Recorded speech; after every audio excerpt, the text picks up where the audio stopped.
Shugor naga Snem jong unong san Hima.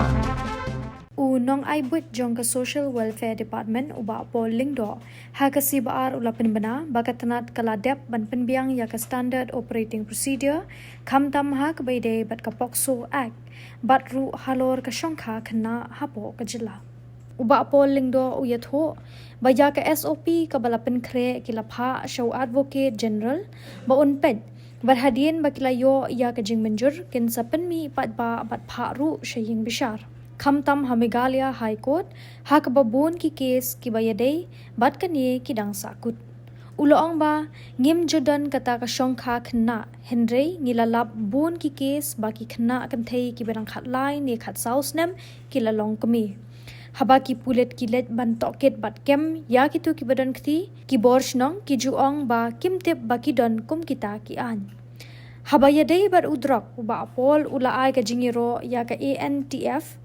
Kabalatray borba ban pendu jat yakini kijingdi basniu. Stakeholders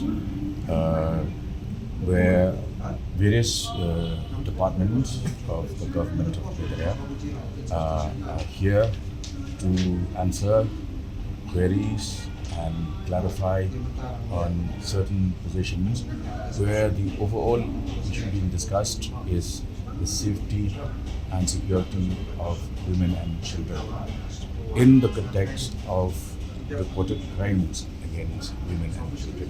So today is the second meeting in a row after the Honorable Chief Minister had chaired a similar meeting on October 16.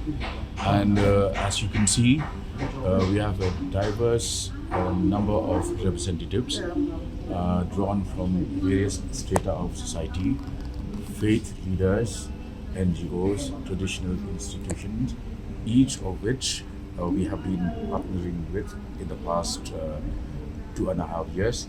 And the discussion here would enable the Department of Social Welfare and its immediate line departments like the Education and Home Police Department to follow up on various measures required in order to enhance the safety and security of women and children. There are also various initiatives we have taken which civil society is not aware of. Today we are sharing that information with them. For instance, the helplines that we have 24/7 where crimes against women and children can be reported. The fact that there is absenteeism in schools caused by girl pupils having their menstrual cycle, and how the government of Hynrei has come forward to ensure that we have also been able to partner with one organization that actually manufactures these pads. So these are initiatives and interventions which we would like the rest of the state, those who are outside the centers of power, to also know. And you, for yourself, I'm sure you must have noticed that much of the conversation also happened in Khasi, because a lot of those who are here have come from villages that are, one of them said he's come and traveled 90 kilometers to be here. So that awareness is now being spread, because we would like to engage with the community and ensure that they are partners in eradicating crimes against women. I think you would have also noticed that in our response to the queries from the Darbarshnong of Nongskung, we have said that we will be reaching out to them. We have counselors, we have experts, and we have our CDPOs who have been tasked with the responsibility of reaching out to these far-flung villages. And an act like the POXO, for instance, is something that most villages are unaware of. And because we do not have the child marriages institutionalized in Meghalaya. Therefore, it becomes another challenge. Since we have never had child marriage, and yet we have early marriages being practiced in all across, in fact, throughout the state. We have multiple numbers of girl children who, conceived at the age of 13, 14, and when law enforcement takes place and you have to arrest the offenders, then the village pleads ignorance and says that this has been our practice for generations together. Those are challenges, which is why we will now need to also create awareness at that level.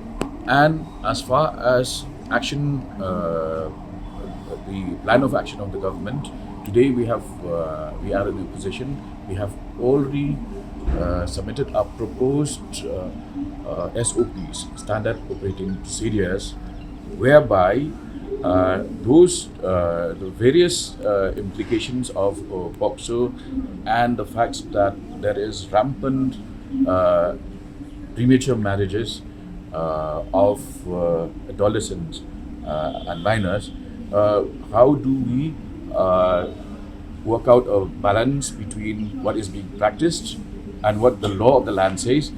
How do we come up with a balancing act between the two? We have submitted our SOPs and it is now lying with the Advocate General of the state to give his final opinion.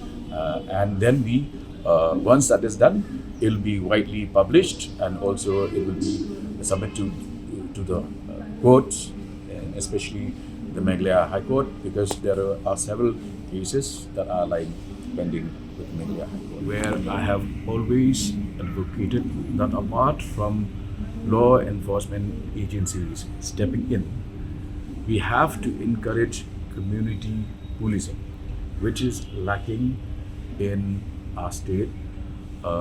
Several villages, have a police outpost or a station which is remote, which takes at least 3 to 4 hours to reach to the nearest police outpost or station. But what we can do here is encourage women and in fact the entire village to come up and help us with community policing through the village defense parties, which have been adequately strengthened by the law. They have the sanction of the law, and these VDPs are also working as foot soldiers of the police department. And once we are able to create the necessary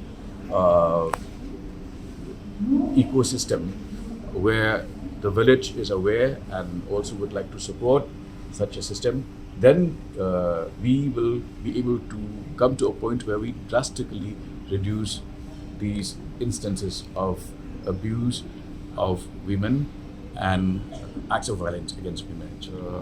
The law department has to apply its mind, because on the one hand we have these various practices which are primordial, very ancient, and at the same time these are not in conformity with the rule of law, whether you talk of the spirit or the letter of the rule of law. Therefore, it is a very pertinent point.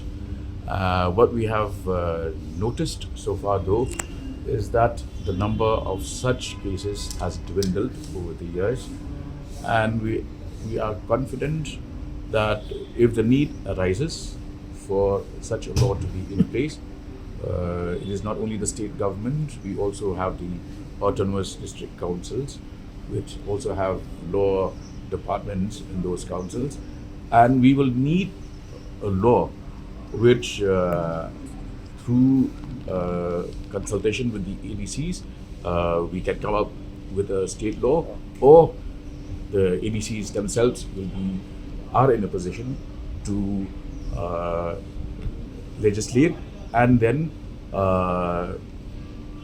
through the state department, through the state government, get the governor's assent to such legislations. It should be done immediately because we lost many lives and injuries and the people. I agree with you. I agree. But we have seen